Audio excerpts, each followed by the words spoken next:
Hey everybody, Dr. Maggie at Dr. Maggie Therapy here. That's Margaret Beyer, PhD, LMFT. And I've been gone for a while. I got really sick and took some time off. And then I was really struggling with where I want to go with my channel. And I decided it's time for me to address something that is very near and dear to my heart. When I was in training, I was pretty much taught, because as a secularist, as someone who does not come from a Christian perspective, I don't come from I'm not a spiritual guide. I have not gone to seminary. The closest I got to seminary was Sunday school growing up. Okay. I haven't done that, but I was taught to keep religion and matters of spiritual matters separate from therapy. And, that's fine. I went to a very large state university that has a really good program that is well known for the program in marriage and family therapy. And we even had a course on religion in therapy. But it still kind of guided us to stay away from that. We, as a systems therapist, as a marriage and family therapist, I come from a systems perspective, family systems, looking at how everyone interacts with each other instead of looking at individuals as isolated in a vacuum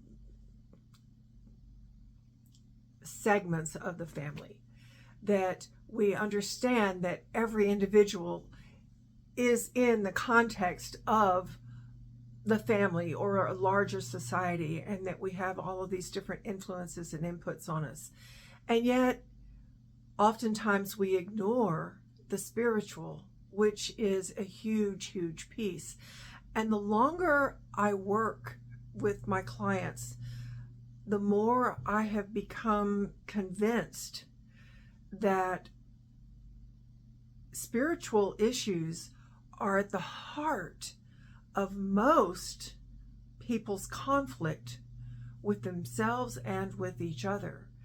And so I can't ignore that, and I weave it in to my practice.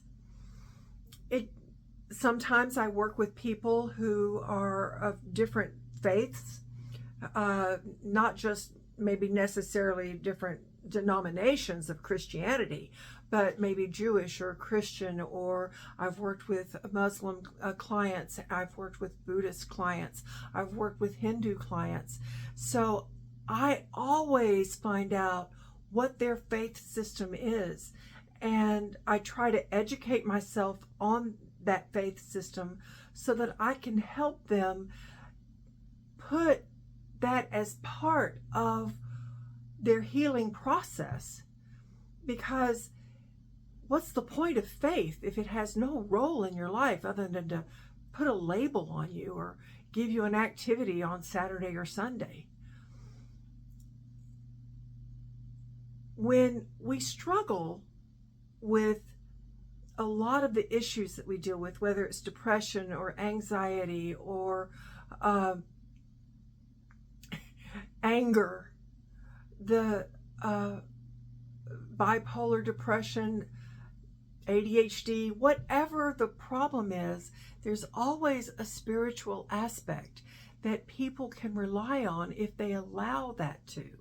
And so I can't ignore that anymore, and I can't pretend that that doesn't exist. And I want to challenge everyone who comes into my office and everyone who may be listening to me here to consider how incorporating spirituality into your life, your faith into your life, into helping you navigate the problems that you have, to work through the issues you've got, how that can be so helpful to you. Now, personally, I come from a Christian perspective, and so I will often reference, and I have, even in some of my videos, I've referenced, scripture. The reason I do that is because the scripture that I reference is basic good life practices, life skills.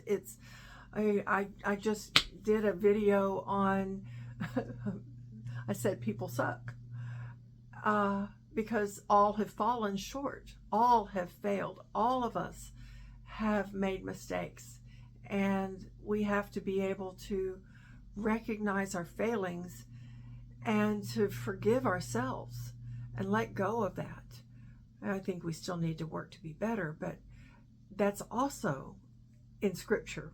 Whether you're looking at the writings of Muhammad, or St. Paul, or Matthew, Mark, Luke, and John, or Moses, any of them, wherever you're looking, there's guidance on how to live a life that helps you get along better with each other and to be at peace with yourself. So please, if you haven't investigated the power of prayer and meditation in your life, the power of God in your life, please do that. It is very redemptive. It will help you. And if you want to, if you're still with me, you're still listening to me, then yes, thank you very much. I appreciate that. I'm not spending a whole lot of time on this today. I'm just planting seeds, and I'll see what springs up. So I'll catch you next time, and y'all have a very blessed day.